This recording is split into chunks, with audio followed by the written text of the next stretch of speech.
Salam YouTube. Qrafon onlayndır. Bizə dəstək olmaq üçün videoları bəyənmək, kanalımıza abunə olmaq, bildirişi aktiv etmək və videoları paylaşmaq kifayətdir. Bizim Facebook, Instagram səhifələrimizə və Telegram kanalımıza abunə olmağı unutmayın. Getdik. İlk olaraq Google şirkətinin yeni orta büdcəli Pixel 4a smartfonlarından danışım. 3 avqust tarixində Google özünün tək və yeganə Pixel smartfonlarının əlçatan versiyasını təqdim etdi. Əlçatan deyəndə bu smartfonları Google $349 bazara təqdim etdi.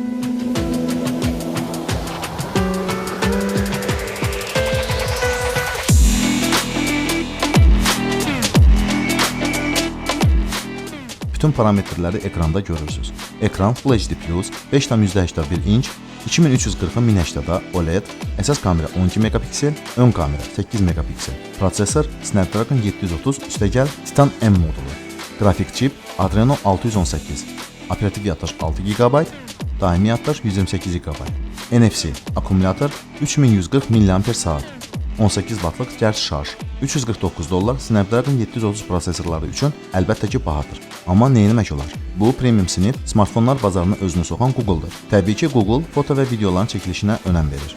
Ona görə də Google bazarın trendi, marketinq addımı olan 108 megapikselli fotomatrisalara o qədər də önəm vermir. Hamı bilir ki, şəkillərin işlənməsi alqoritmi Apple'da olduğu kimi Google'da da mükəmməl işlənilir. Bu smartfon təmiz Android 10'da çalışacaq və əlbəttə ki Android 11 yenilənməsi ilk olaraq bu telefonlara tətbiq olunacaq. Amma indinin özündə də Android 11 əməliyyat sisteminin beta versiyalarını bu smartfona quraşdırmaq mümkündür. İndi isə Samsung'un yeni təqdimatından danışacağım. 5 avqust tarixində Samsung hər il olduğu kimi avqust ayında özünün yeni gadjetlərini təqdim etdi. Qrafon Instagram səhifəsində məlumat verdiyim kimi, bu dəfə Samsung Note 20 və 20 Ultra, yeni bac qulaqcıqları, Samsung Watch 3 smart saatlarını, Samsung Tab 7 və 7 Plus planşetini və keçən il debüt etmiş əylən displeyli Fold smartfonlarının ikinci nəsli olan Galaxy Z Fold 2-ni təqdim etdi. Bu təqdimatda Apple'ın etdiyi kimi onlayn oldu. Yəni, cəmaət bu təqdimatda onlayn iştirak etdi. Onu deyim ki, bu təqdimat Samsung'un ən maraqlı təqdimatlarından idi. Gəlin ardıcıl gedək. Birinci Galaxy Note 20 və 20 Ultra'dan danışıldı. Maraqlı olan versiya Ultra'dır. Bu gadjet ən maksimal işləyə sahibdir. Hər şey əladır, amma yenə də Exynos 990 və 4500 mAh-lıq akkumulyator. Bəli, S20 Ultra'da 5000 mAh, burada isə 4500. Samsung, sən deyəsən müştərilərindən məzə tutursan ha? Nəysə, davam edək. Note 20 Ultra'da 120 Hz tezlikli AMOLED axarlı displeydən istifadə olunub. Frontal kameranın tutduğu ərazi isə Note 20-yə nisbətən kiçikdir. Note 20 Ultra'da arxa panel şüşədən, Note 20-də isə karbonatdan hazırlanır. Galaxy Note 20 Ultra 2 modifikasiyada 8256 və 12512 təqdim olunacaq. Bu operativ və daimi yaddaşları göstəricilərdir. 8256 4G, 12512 isə 5G texnologiyası ilə təqdim olunacaq. Qiymətləri isə adi Note 20 999 avro, Note 20 Ultra 8256 1099 avro, Note 20 Ultra 12512 5G isə 1299 avroya bazarda təqdim olunacaq. Smartfonların ön şüşəsi isə keçən videoda xəbər verdiyim kimi Gorilla Glass 7-ci nəsil Victus ilə təchiz olunub. Hələ təqdimatdan öncə bürünc rəngli Note 20-ni bəyənməyənlər çox olsa da, realda bu rəngin necə olduğunu kommentlərdə yaza bilərsiniz. S Pen sağ tərəfdən sol tərəfə keçirilib və ən əsası S Pen yeniliyi isə ekran cavablanmasının 9 millisaniyədək azaldılmasıdır. Bu da onun daha yumuşaq və realistik işlərin görülməsinə səbəb olacaq.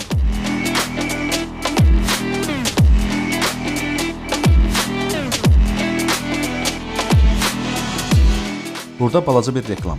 Bizim uduş kampaniyamız var. Qrafon abunəçilərinə yeni gadjet olan Redmi Note 9 Pro və AirDots qulaqcıqlarını hədiyyə edir. Bu uduşda iştirakın şərtləri çox sadədir. Qrafon YouTube və Instagram səhifəsinə abunə olmaq, giveaway videosu altında Instagram adınızı göstərməklə komment yazmaq.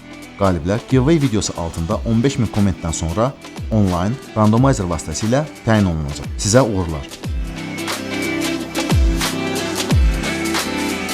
Sonra Tab 7 və Tab 7 Plus planşetləri təqdim olundu. Samsung bu planşetlərlə bazarda lider olan iPadlərlə tam rəqabət apardığını göstərdi. Artıq Tab planşetləri S Pen'i dəstəkləyir. Bundan başqa, Samsung'un dediyinə görə Tab 7 və 7 Plus bazarda olan ən nazik planşetdir. Tab 7 11 inç, Tab 7 Plus isə 12.4 inç 120 Hz tezlikli displeylərlə təchiz olunub. Tab 7 Plus'da AMOLED, Tab 7'də isə LTPS displeylərindən istifadə olunub. Tab 7 6.3 mm, Tab 7 Plus isə 5.7 mm qalınlığa malikdir. Əvvəlki planşetlərdən fərqli olaraq bu versiyalarda eyni anda 3 tətbiqi işlətmək mümkün olacaq. Bundan başqa yeni planşetlər klaviatura ilə tandemdə çalışacaq. Daha sonra tam yeni bir gadjetlə təqdimat davam etdi. Əgər yadınızdadırsa, biz Samsungun lobiya istehsalından tanışmışdıq. İndi isə bu lobiya reallaşdı və yeni form faktorlu Samsung qulaqcıqları təqdim olundu.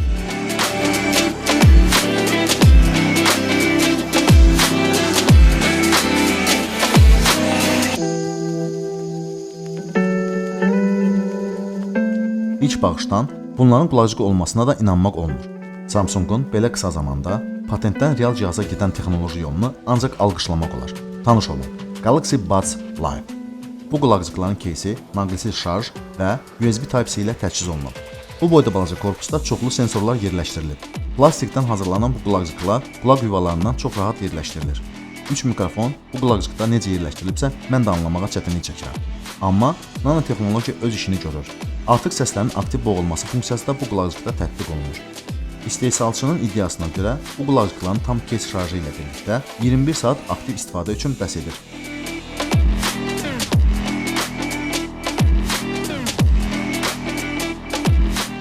Galaxy Watch 3 ağıllı saatları ilə söhbəti davam etdirək. Bazarda iki ölçüdə Galaxy Watch 3 istifadəçilərə təqdim olundu. Belə görsənir ki, hələ də ağıllı saatlar deyəndə ən optimal, rəqabətsiz olan Apple Watch saatlardır. Bu bir faktdır. Lakin Samsung yeni saatlar ilə buna düzəliş etmək istəyir. Yeni saatlar 340 mAh həcmli akkumulyatorlar təchiz olunub. Bu da saatların biraz arıqlanmasına səbəb olub. İstehsalçı iki dizaynda saatları bazara təqdim edib. Tam qara və dəmir dizaynları. Bu saatlara da qanda olan oksigen həcminin ölçülməsi funksiyası da gətirilib. Ürək ritminin ölçülməsi optik sensor vasitəsilə həyata keçirilir. Stresin ölçülməsi funksiyasından da artıq istifadə etmək olacaq.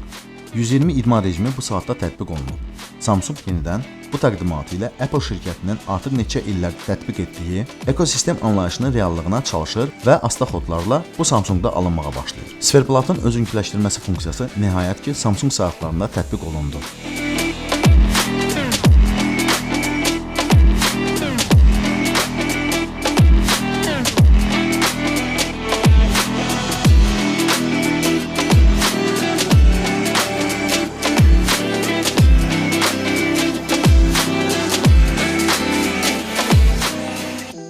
Sonuncu gadget isə hamının ilk yaranmasında problemlərini gördüyü Fold qatlanan bilən smartfonlarının yeni nəsli Z Fold 2-nin təqdimatı oldu. Onu deyim ki, yeni Z Fold 2 əvvəlkindən daha gözəl və texniki tərəfdən daha mükəmməl görsənir. Arxa hissəsi tam olaraq Note 20 Ultra smartfonlarını xatırladır. Ön hissəsi isə sadəcə super redizayn. Əvvəlki Fold'un üz ekranı 4 inç, indiki Z Fold 2-də isə 6.2 inç təşkil edir. Bu qatlanan smartfonda UTC qatlanan şüşə texnologiyasından istifadə olunur. İç ekranın ölçüsü 7.6 inç. Kamera modulları isə ekranda dəliklə əvəz olunur. Şarnir texnologiyası yenilənir.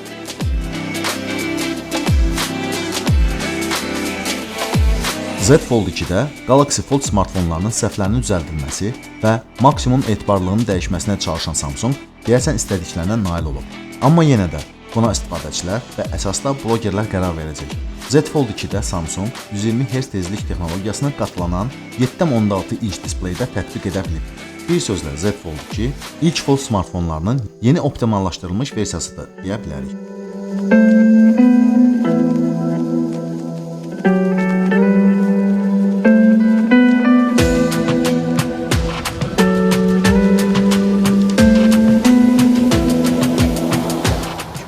Bu device'da istifadə olunan prosesor Snapdragon 865 Plus olacaq. Amma yəqin ki, yenə də ABŞ bazarı üçün. Avropa və digər ölkələrdə isə yenə də 5G dəstəkli Exynos.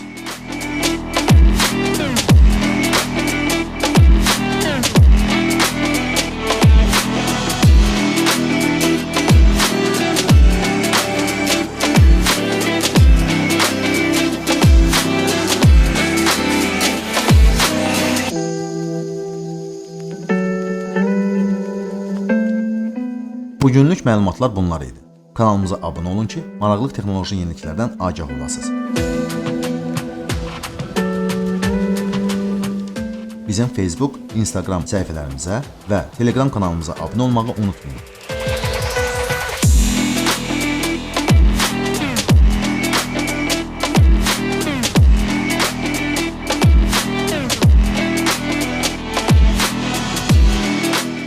YouTube-da olduğumuz üçün sizinlə sağollaşmıram.